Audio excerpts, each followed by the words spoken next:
Hi everyone! Today's vlog, pag-uusapan natin yung about sa pagka-cash in from Payoneer to GCash na failed, na hindi pumasok sa GCash nyo. I know some of you guys nagkaroon na ng problem sa pagka-cash in from GCash kasi totoo naman guys, minsan talaga under maintenance si GCash. So sobrang hirap talaga mag-cash in kay GCash. And minsan, nagbaback siya bigla, ganon. So, 2 beses na ako nagkaroon ng problem when it comes sa pagka-cash in from Payoneer to GCash, guys. So, ano nga ba ang gagawin natin para mabalik yung ating peras? Kung interested kayo sa video na to, just please keep on watching. So, ako, nung unang beses akong nagkaroon ng problem sa pagka-cash in kay GCash, so, sobrang kinakabahan ako, sobrang kabado ako, guys. Kasi syempre, hindi naman ganon kalaki yung pera na ika-cash in ko.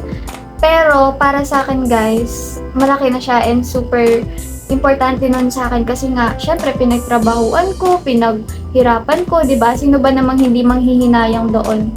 So, para sa akin, malaking bagay na yung amount na yun. Ayun nga, first day, yung araw na nag-cash in ako, hindi talaga pumasok guys sa GCash wallet ko yung pera na kinash in ko from Payoneer. So, ang tinatanong ko, saan napunta yung pera ko kasi nag-zero balance na yung sa Payoneer ko. So, ibig sabihin dapat yung balance dun sa Payoneer is matatransfer na dun sa GCash pero wala talagang pumasok sa GCash ko guys. As in, zero balance talaga siya. So, ang ginawa ko, yung araw na din na yon, nag-email ako kay GCash. Nag-email agad ako sa support@gcash.com. So, yung email nila.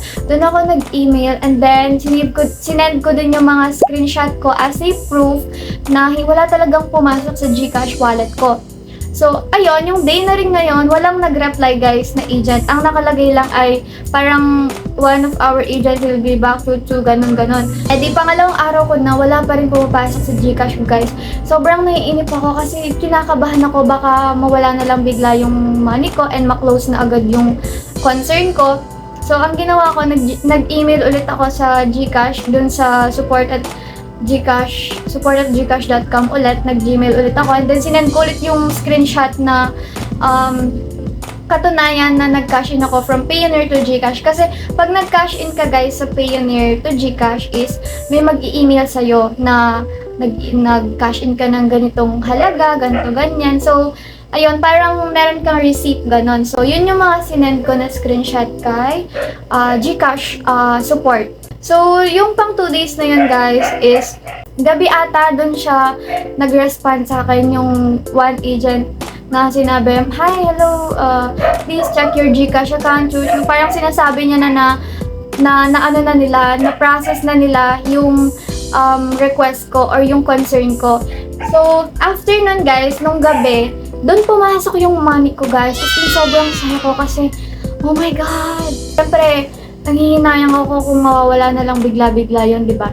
So, ayun, pumasok yung money ko, guys, from Payoneer. And sakto siya, walang labis, walang kulang. So, sobrang thankful ako kasi ganun lang ginawa ko. So sa mga nag-ask, guys, kung paano yung ginawa ko, mag-email lang kayo sa support@gcash.com. Doon nyo isend yung concern niyo and then mag-provide kayo ng mga screenshots para katunayan na nag-cash in talaga kayo from Payoneer.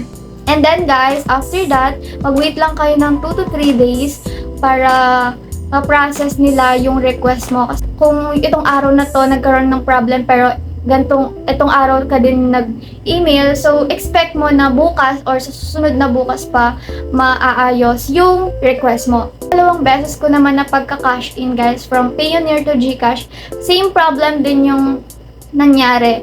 So, super nag-wait din ako ng 2 days kasi talagang hindi pumapasok yung money ko from Payoneer. So, ang gawin nyo agad guys pag ganun. Kasi usually guys, pag nagka-cash in kayo from Payoneer to GCash is wala pang 1 minute is pasok agad siya. I mean, na-cash in agad siya, ganun. Hindi mo na kailangan mag-wait ng 10 minutes, 5 minutes.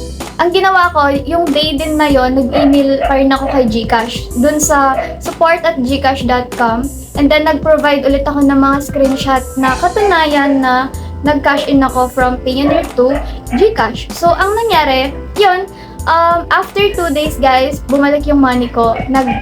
Nag-cash in siya kusa. Ayun, naawa siguro sa akin si GCash. Guys, ganun lang yung gawin nyo. Always mag-ask lang kayo ng help sa GCash support para matulungan din nila kayo. Kasi may mga agent naman dyan na nagpa-process ng mga request or mga concern natin.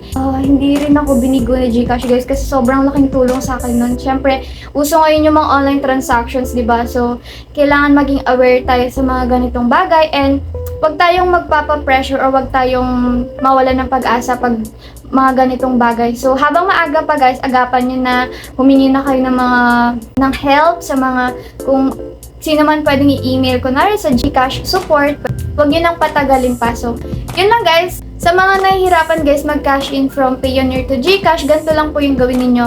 Huwag kayong malulungkot kung hindi agad na cash in yung money nyo kasi alam naman natin na madalas is under maintenance talaga si GCash. Sobrang daming user ng GCash, diba? So, ayun lang guys. Sana naka-help to sa inyo. Kung meron kayong mga questions, you can comment down below guys para masagot natin yan sa ating next vlog. So, thank you so much guys for watching this vlog. I hope na nagustuhan nyo po itong vlog na to and don't forget to subscribe my YouTube channel and of course, like and click the notification bells para updated kayo sa mga next videos ko. So, see you on my next one, people. Bye!